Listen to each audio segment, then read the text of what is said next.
Last time we added a navigation bar to our application so that we could navigate a little bit easier, but in doing that we added a little bit of duplication in our views and also in our view models. So let's first look at the view. So I have my home view here, which now has a navigation bar, and same with my account view. And just looking at it, if I switch between these, almost nothing changes. We have this top section that is just duplicated between both of these views. We can also look at the home view model and the account view model, and they both take this navigation bar view model because of course that is needed for the navigation bar as the data context so that we can get those bindings to actually navigate. And I mentioned this last time, but it also seems strange that the account view model, which is specifically for accounts you would think, has to really know about a navigation bar view model. It shouldn't know about that at all. It should really be just focused on accounts. So that being said, we're going to pull this out of the account view model and out of the home view model. And also we're going to pull out the navigation bar from this account view and from this home view. And how are we going to do this? We are going to use layouts. So let's begin by creating a layout view model, just a new class for that. And this will inherit from view model base as all view models do. So what is my application's layout going to be made up of? Well, we do know the top of the screen is going to have a navigation bar, so we're going to need our navigation bar view model on this layout view model. And then what comes after the navigation bar? Well, that is simply just going to be the content for the page, and that can be anything.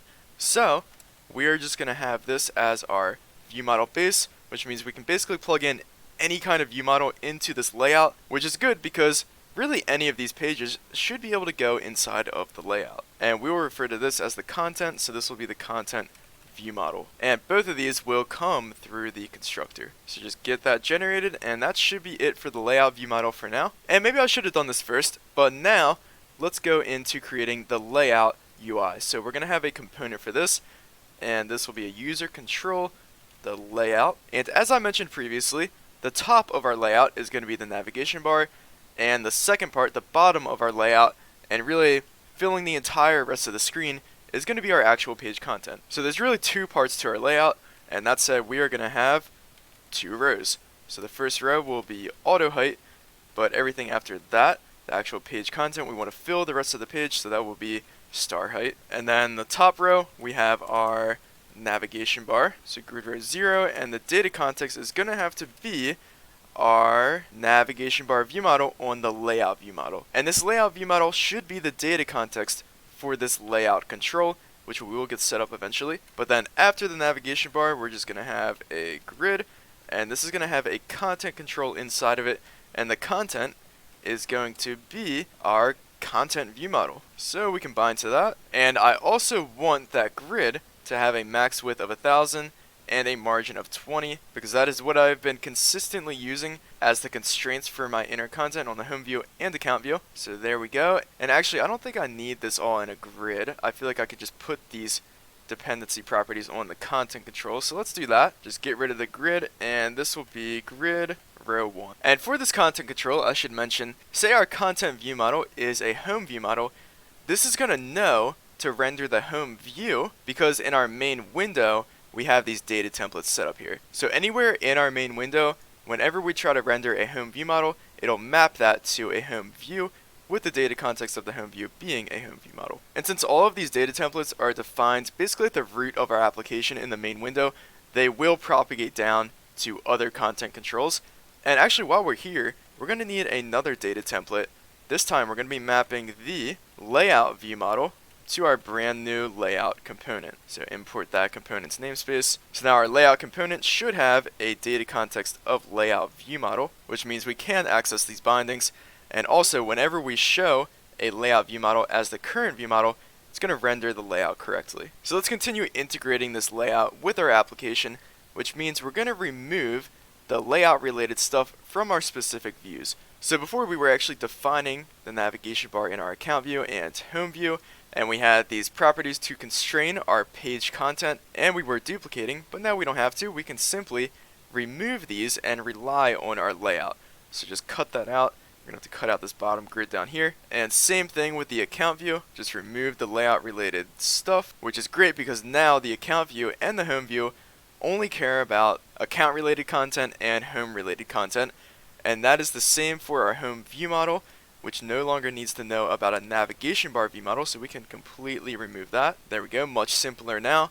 And same with the account view model. Doesn't care about the navigation bar, only cares about accounts. And now if we run our application, we should see an error because we haven't removed the navigation bar from these constructors. So let's get rid of that on the home view model and the account view model. But now we're back to what we had before, so we're not displaying this in any kind of layout. These are just the raw home view and account view just on our screen. So we want to put these into our brand new layout so we get our navigation bar back and we get our margins and max widths back so that this isn't pushed all the way up against the screen.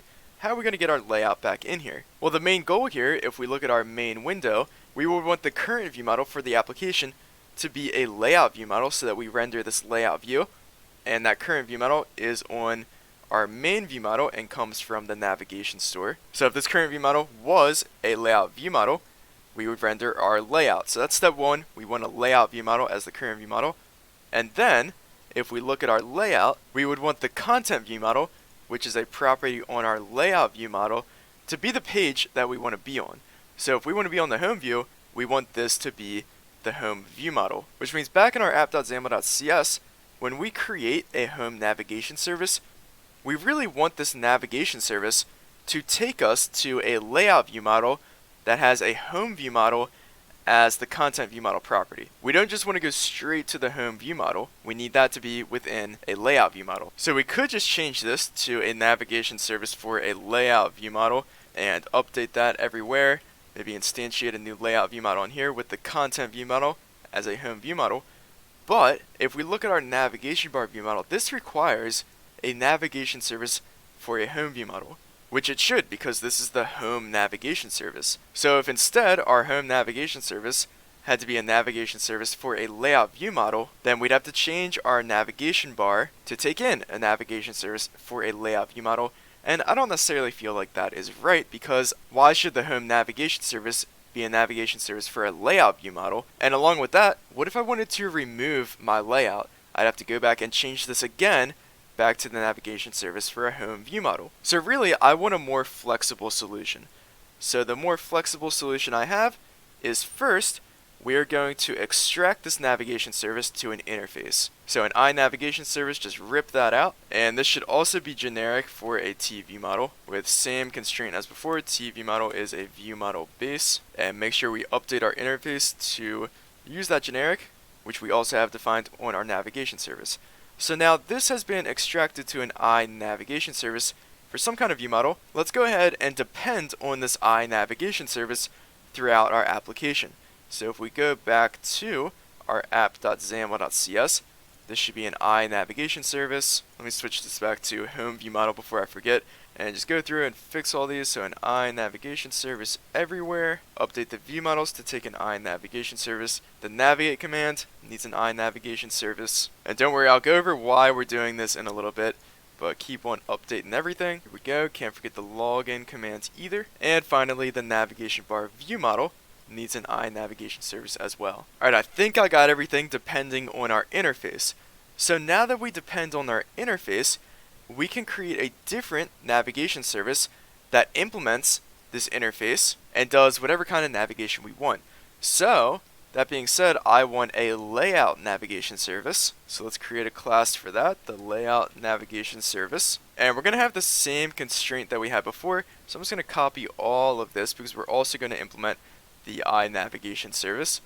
And now let's implement this interface. So we are still going to navigate through our navigation store, so we're going to need that in our layout navigation service. So get that in a field, and we're going to have to create the view model that we want to navigate to inside this layout navigation service. So again, going to have a func to create a TView model, and let's get all this through the constructor. And what do I want a layout navigation service to do? Well, I want it to navigate, so I want to set the current view model, but I want to set the current view model to a layout view model so that we get our layout rendered on the screen. And we're going to need a navigation bar view model in here, so I'm going to have to get that passed in somehow.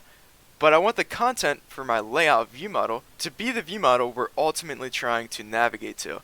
So if we're trying to navigate to the home view model, then this create view model func would give us back a home view model, and we would set that as the content within the layout. But anyways, I am going to need my navigation bar view model in here, so let's just get a field for that and add that to the constructor. And now we can simply pass that in. So now I have my layout navigation service, and we depend on an INavigationService throughout our application, which means when we create a home navigation service, instead of returning a navigation service, we can return a layout navigation service, and that will all be okay because we're returning an INavigationService and depending on this interface throughout the application, and we implement that interface. But we also need to pass in our navigation bar view model. There we go. So now switching between our application using or not using a layout will just involve changing whatever navigation service we instantiate for our application.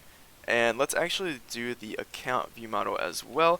Make that a layout navigation service and pass in the navigation bar view model, and we should be good to go. So now we start up, look at that, we got our navigation bar back. Our content for the home page is within our layout. We can still navigate all around, so I'll log in. And as you can see, we're not using our layout on the login page because we're simply using a navigation service. If I wanted this to be in a layout, I would just have to make this a layout navigation service and it would all work, which is much different from what we had before when we just had the navigation bar and no layout, because the login view would have actually needed to have a navigation bar on it, and we would have had to have a navigation bar view model directly on our login view model. That is no longer needed, but let's log in, and there we go, we're on the account page, and that is within our layout as well. Alright, before we go, I've actually already uploaded this video, but I'm going to have to re-upload it because I have discovered a bug. So if we log in, just throw something in there, and then go to the home page, and then go to the account page, we don't navigate to the account page, and that is a terrible bug. And I believe the reason for that is because our navigation bar view model, we only instantiate once in our application.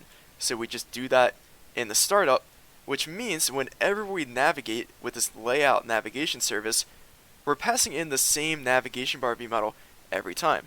So the navigation bar view model is going to be referenced by multiple layout view models, which I believe is the issue with our bindings breaking to those commands.